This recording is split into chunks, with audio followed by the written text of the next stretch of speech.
Good day, Pinoy Clixers and Mixers. Welcome back to the channel. And for this video, we're going to do an unboxing of Marvel Heroclix Empyre set. Let's go! Okay, so as you can see, we have here 5 boosters of the Empyre set. This came from a package from my dad from the USA, and I asked him to already open 3 out of the 5 boosters.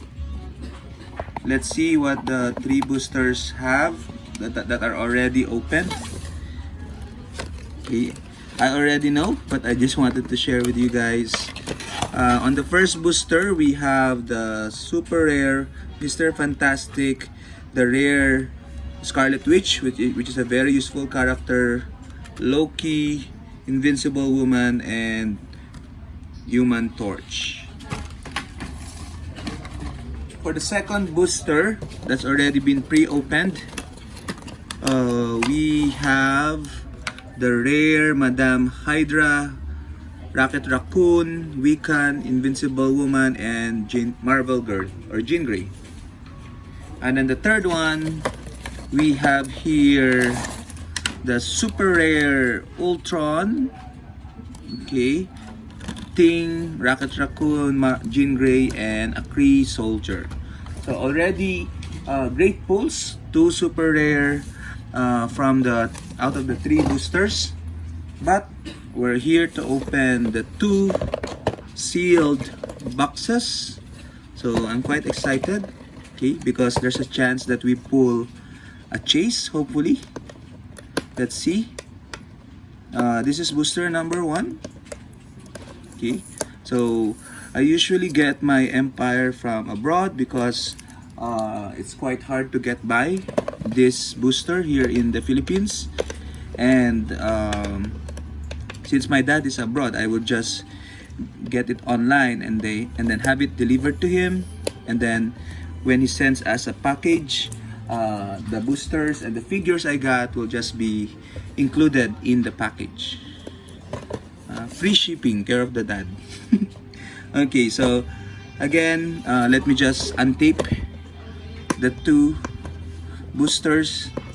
Okay, so this set, I think, is one of the best Heroclix set because it contains Avengers, Fantastic Four, and X-Men, and the chases are all wonderful.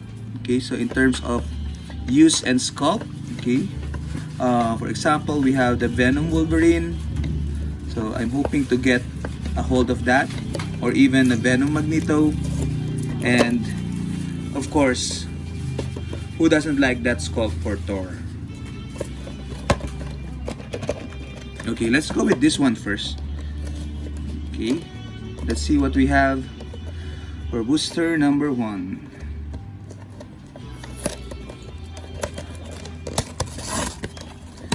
Okay, booster number 1, we have Wolverine, super rare. Okay, Onome, Ghost Rider, Hulk, and Hulkling. Okay, a super rare, so that's good.